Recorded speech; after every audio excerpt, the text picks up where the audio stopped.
ఇక సెక్యూరిటీలు ఇవన్నీ మళ్ళీ అది సపరేట్గా నేను చెప్పదలుచుకున్న వాటి జోలికి వెళ్ళదలుచుకోలేదు. సరే, కుటుంబ సభ్యుల వల్ల ఆయన ప్రాణ ప్రమాదం ఉంది కాబట్టి ఆయన సెక్యూరిటీ పెట్టుకున్నాడు.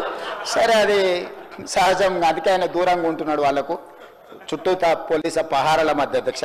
సరే, అది వారి సమస్య అనుకోండి, నేను దాని జోలికి వెళ్ళదలుచుకోలేదు. ప్రజలందరికీ ఈ ప్రభుత్వం మీద కోపం ఉంది, ఈ ప్రభుత్వం మీద కోపం ఉంది అంటారు. ఎందుకు కోపం ఉంటుంది అధ్యక్ష?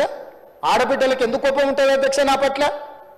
ఈ 15 నెలల్లో ఒక్క రూపాయి కూడా పెట్టకుండా 5,000 కోట్ల రూపాయలు ఆడబిడ్డలకు ఆర్టీసీ బస్సులో ఉచితంగా ప్రయాణం చేసినందుకు, అమ్మవారింటికి వెళ్ళినా అమ్మవారిని దర్శించుకోవాలన్నా ఆర్టీసీ బస్సులో ఉచిత ప్రయాణం కల్పించినందుకు నా పట్ల ఆడబిడ్డల కోపం ఉంటుందా? 1000 ఆర్టీసీ బస్సులు కొని ఆడబిడ్డల్ని కోటీశ్వరులను చేసి వాళ్లను ఆర్థిక స్తోమతతో నిలబెట్టినందుకు ఆడబిడ్డలకు నా మీద కోపం ఉంటుందా? అదాని అంబానీలు చేసే వ్యాపారమైన సోలార్ పవర్ 1000 మెగావాట్ల ఆడబిడ్డలకు ఇచ్చినందుకు నా మీద ఆడబిడ్డల కోపం ఉంటుందా? వాళ్ళ పిల్లలు చదువుకుంటున్న పాఠశాలల్లో అమ్మ ఆదర్శ పాఠశాల పెత్తనం వాళ్ళ చేతికి ఇచ్చినందుకు నా మీద కోపం ఉంటుందా? 200 యూనిట్లు ఉచితంగా కరెంట్ ఇచ్చినందుకు నా మీద కోపం ఉంటుందా? ఆడబిడ్డలకు ఎందుకు నా మీద కోపం ఉంటుంది అధ్యక్ష? ఆడబిడ్డలకు పెట్రోల్ బంపులు ఇచ్చిన అధ్యక్ష, మర్చిపోయినా, నారాయణపేటలో ప్రారంభించిన ప్రతి జిల్లా కేంద్రంలో మొట్టమొదట ఆడబిడ్డలు పెట్రోల్ బంకులు పెట్టి నడుపుకునే విధంగా ఆడబిడ్డలను ఆర్థికంగా నిలబెట్టినందుకు నా మీద కోపం ఉంటుంది అధ్యక్ష.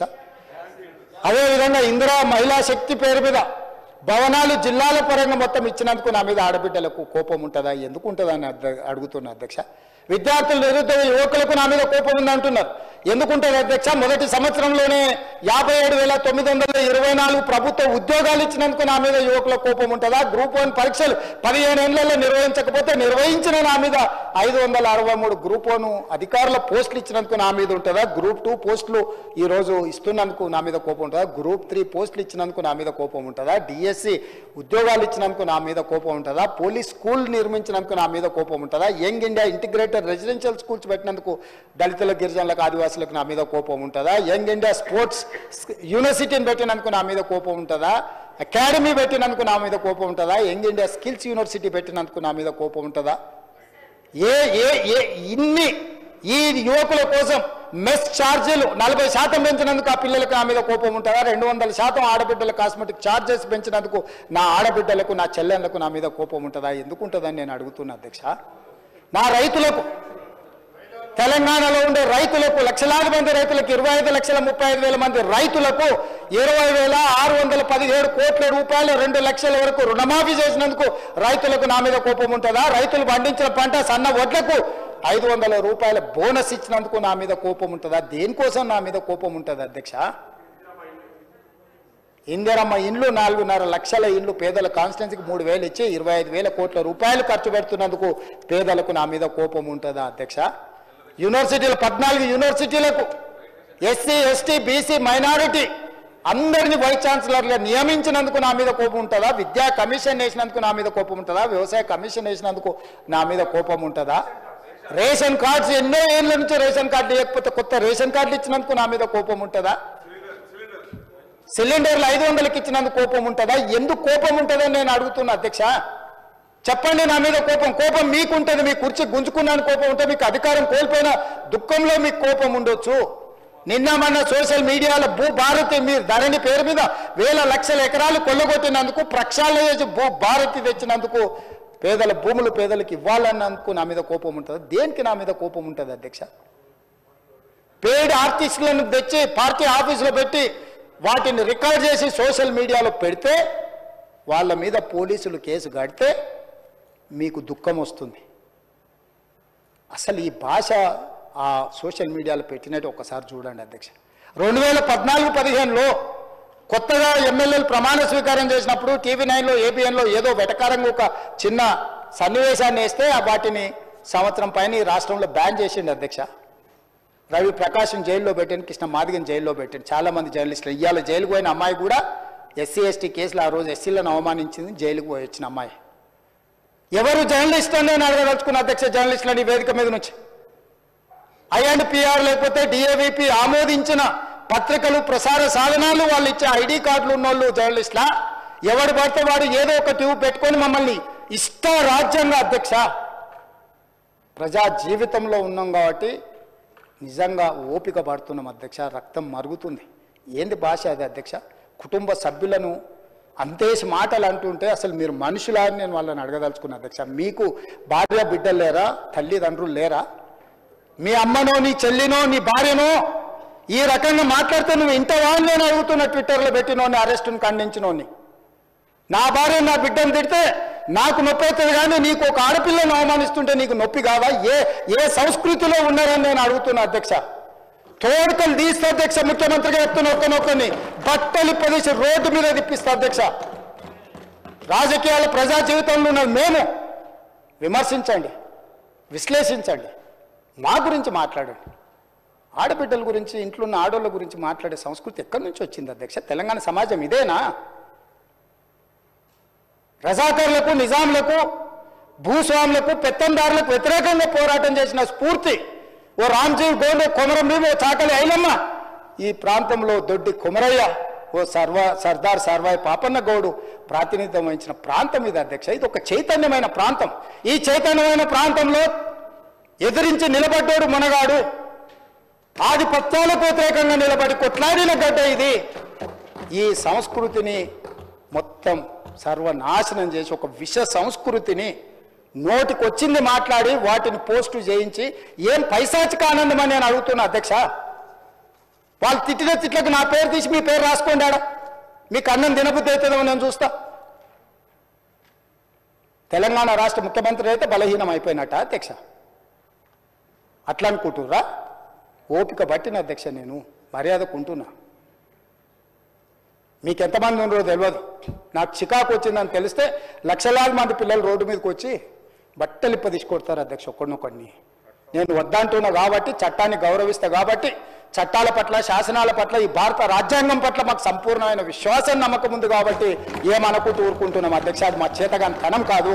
చంద్రశేఖరరావు గారు నీ పిల్లలకు చెప్పు, ఇది మంచిది కాదు, నువ్వు అనుకుంటున్నావేమో ఇట్లా ఏదో చేస్తే మానసికంగా కుంగదీసి దెబ్బతీసి రాజకీయంగా ప్రయోజనం పొందుదామని నువ్వేమన్నా కలలుగా అంటే నువ్వు అనుకుంటున్నావేమో. అట్లా కుదరదు చంద్రశేఖరరావు. నేను చెప్పదలుచుకున్నా, హద్దు దాటితే, మాట జారితే దాని ఫలితం ఎట్లుంటుందో అనుభవిస్తారని నేను చెప్పదలుచుకున్నా అధ్యక్ష. పదవి ఎంతకాలం ఉంటుందని కాదు, ఎట్లా ఉన్నామనేదాన్ని నేను లెక్కగడతా అధ్యక్ష. ఆత్మగౌరవం చంపుకొని పదవి కోసం లాలూచిపడి దిగజారే రాజకీయాలు నేను చేయను అధ్యక్ష. ఉన్నంత కాలమే ఉంటా, నిటారుగుంటా, నికార్సుగుంటా. ఏది పడితే అది మాట్లాడితే ఇక నుంచి ఊరుకొని నేను చెప్పదలుచుకున్నా. మీరు అనుకుంటున్నాం ఏది పడితే అది బాగా మాట్లాడితే చెల్లిపోద్ది, లేకపోతే కోర్టుకు పోతే బెయిల్ వస్తుంది, లేకపోతే ఈడిపోతే అది వస్తుంది, ఆడిపోతే ఇది వస్తుంది, మానసికంగా మమ్మల్ని దెబ్బతీసి ప్రయోజనం పొందాలని. అవసరమైతే చట్టాన్ని సవరించే పని అని చేస్తాం. ఏం భాష అధ్యక్ష? ఒకసారి మీరు చూడండి అధ్యక్ష.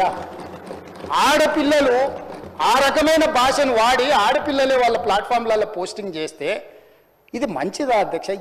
ఏం సాంప్రదాయం? తెలంగాణలో ఇట్లాంటి సాంప్రదాయం ఎప్పుడైనా ఉందా అధ్యక్ష? తెలంగాణ ఉద్యమ సందర్భంలో కూడా అంత పెద్ద ఎత్తున భావోద్వేగాలు ఉన్నప్పుడు కూడా ఇలాంటి భాషా ప్రయోగం జరగలేదు అధ్యక్ష. ఇదెక్కడి వింత పోకడలు, పైశాచిక ఆనందం అధ్యక్ష? వీటిని క్షమించే సమస్యనే లేదు అధ్యక్ష. నేను స్పష్టంగా చెప్పదలుచుకున్నా. చంద్రశేఖరరావు గారు వినండి, మీ పిల్లలకు బుద్ధి చెప్పండి.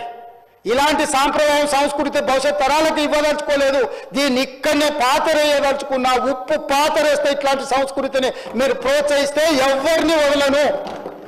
ప్రజాస్వామ్యయుతంగా ప్రతిపక్షంగా మీరు మాట్లాడండి, చెప్పండి, విమర్శించండి. దాన్ని సరిదిద్దుకోవడానికి మా ప్రభుత్వం సిద్ధంగా ఉంది. గౌరవిస్తాం. భారతీయ జనతా పార్టీ కూడా మా ప్రతిపక్ష పార్టీ. వాళ్ళ కేంద్రంలో అధికారంలో ఉండరు. ఆ అధికారాన్ని మన రాష్ట్రానికి ఉపయోగించేదానికి చేస్తున్నాం.